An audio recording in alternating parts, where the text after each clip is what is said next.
على ما الفيديوهات تبقى جاهزة تعالوا نروح لموضوع الوداد، لأنه الحقيقة نادي الوداد أولا كل التحية والتقدير ليه بدون نقاش.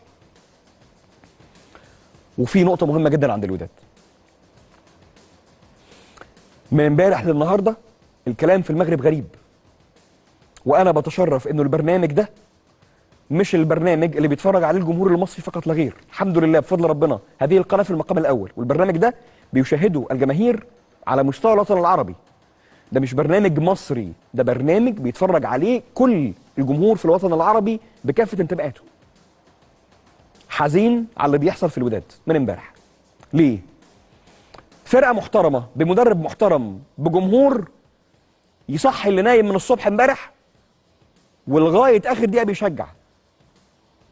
فتيجي بعد المباراة الصحف المغربية فجأة تتكلم انه فاندنبروك قصر، يكتر الكلام على انه الراجل يمشي او لا. يطلع الراجل في المؤتمر الصحفي ويرد ويقول انا مش هقدم استقالتي وفي حاجات لازم نصلحها، وتدور في الفلك. لف بينا يا دنيا في الفلك اللي انت كنت فيه بقالك شهور. من فضلك عد معايا بقى. لعيبه متبدل عليها 4 مدربين وجامدين في ارض الملعب. مدرب جه في وقت صعب جدا صعب جدا يخليك تروح تلعب قدام صن داونز بره بالشكل ده وتصعد، وتلعب قدام الاهلي ذهابا وايابا، وتفاصيل صغيره جدا هي اللي كانت الفرق بينك وبين اللقب. ورفاهيه في ارض الملعب مش عند اي فريق.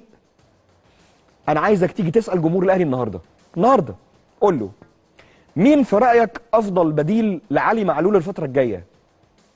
من وسط كل 10 هتلاقي 7 بيقولوا يحيى عطية الله. مفيش فريق عنده رفاهيه ان يكون عنده باك يمين زي العملود، ولا بلاي ميكر رغم انه بيتشتم كتير لكنه في النهايه لعيب جامد الحسوني، ولا رفاهيه مهاجم عملاق زي سامبو. انت مكون فرقه جامده جدا في ارض الملعب. لو انت بقى حاسس ان انت هتلعب نفس اللعبه وهتكسب فاعذرني. انت جربت مع النفطي وجربت مع جريدو وجربت مع فاندنبروك. الراجل فاندنبروك ده بخلاف انه قرا كل المباريات بنجاح، وبخلاف انه عمل لك شكل واستمراريه سواء في افريقيا او في الدوري اللي انت كنت فيه بعيد او كاس العرش اللي انت لسه رايح فيها للرجاء، فالراجل ده قرا المباريات ووصلك لنقطه مع كامل الاحترام والتقدير للجمهور انت ما كنتش تحلم بده. الحاجه الثالثه بقى والاخيره، الوداد متاهل لكاس عالم انديه 2025 بصفته حامل لقب النسخه اللي فاتت. قدامك سنتين ابني فيهم فرقه صح بمدرب ياخد الحريه الكامله في سوق انتقالات محترم، ويحيني ويحيك ربنا نتقابل في 2025 في نسخه جمهور الوداد يفخر بيها. لكن هتغير مره واثنين وثلاثه واربعه ونروح نجيب من هنا ونجيب من هنا ونجيب من هنا، ما ينفعش. لا يجوز بأي حال من الأحوال.